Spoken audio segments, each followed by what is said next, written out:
Hello everyone, this is Osiris Frost. Ask and you shall receive. CIG surprised me when they released the Hercules Q&A and Chairman's Club presale earlier than I was expecting. Let's start with the purchase options. The C2 is available for $300 War Bond or $360 store credit. The M2 is available for $400 War Bond or $480 store credit, and the War Bond edition comes bundled with a Tumbril Cyclone. The A2 variant breaks the bank at $600 War Bond, bundled with a Tumbril Nova tank, or $700 store credit for the standalone ship.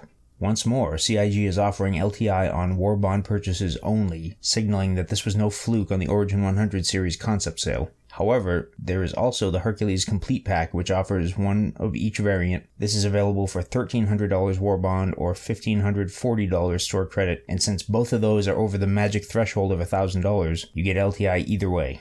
I think I'm going to do a video on my thoughts about these LTI developments and the big picture with CIG's continued fundraising efforts in the near future. But for now, let's dive into the RtV Q&A. Question: what is the estimated cargo capacity of each Hercules variant?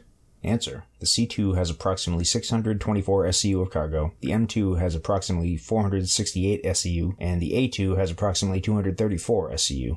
I can already hear the Caterpillar owners clicking through their browsers to buy the CCUs. Question: what is the expected crew size to operate the Hercules? Answer: 2 for the C2, 3 for the M2, and 8 plus 1 bomb bay operator for the A2.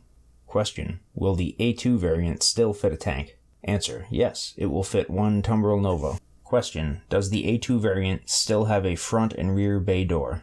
Answer: the rear of the A2 is occupied by the bombing suite, and therefore you must use the front opening to load or unload a vehicle or cargo. Question: besides the Tumbril Nova and Cyclone, are there other vehicles or ships that will fit inside the Hercules? Answer: anything smaller than a Nova can fit. All current ground vehicles will fit, plus the following ships were specifically mentioned: the Argo, the P-52, the Razor, the 85X, the M50, and the Aurora series. Similarly sized ships with a wider wingspan might have a hard time squeezing inside though. And I'm fascinated by the potential ramifications that this suggests for the upcoming Drake Kraken from the You Choose the Next Drake ship contest. Question: is there an armor difference between the M2 and the C2? Answer: yes. Similarly to how the Starfarer has medium armor and the Starfarer Gemini has heavy armor, the M2 is better armored than the C2. Question: how many weapons of each size does the Hercules have? Answer: each variant has 2 size 4 fixed forward-facing ballistic cannons mounted slightly behind the cockpit, and 2 remote turrets, each with 2 size 3 guns, 1 rear-mounted and 1 on the bottom. The M2 adds an identical remote turret under the nose. The A2 adds a further pair of size 4 forward-facing ballistic Gatling guns and 2 size 5 remote side ballistic cannons above the M2's loadout, plus 4 size 10 gravity bombs and 60 size 3 cluster bombs. Wow, I thought this thing wasn't supposed to be competitive with a Hammerhead. The original thing that I remember hearing about this ship yesterday was that its firepower was concentrated downward, and I guess that's technically true if you're taking into consideration the ordnance, but the description makes it sound like that isn't really the case as far as the weapons loadout goes, the guns and so forth. There were a lot of numbers thrown around, and I had to re-listen to it several times, however, so I'd like to reconcile this with the ship stats page when it finally comes out next week. Question: how do the cargo bay doors in the Hercules open? Answer: the front opens like double doors, while the rear opens like a ramp, much like an Idris.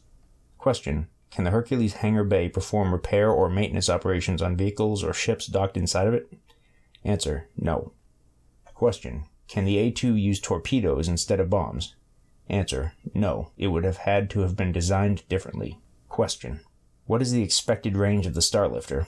Answer: while it may change with the future balance pass, it is a transport ship akin to a Starfarer or a Caterpillar, and so it should be able to travel a long range. Question: since the Hercules can transport 2 tanks, does it have crew facilities for the crews of those 2 tanks?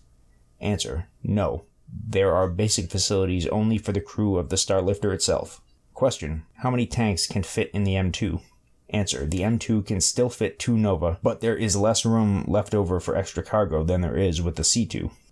Question: what can you tell us about the speed and maneuverability of the Hercules? Answer: its speed is somewhere between the Starfarer and the Caterpillar. Also, it is intended that it will handle better in atmosphere than comparably sized ships.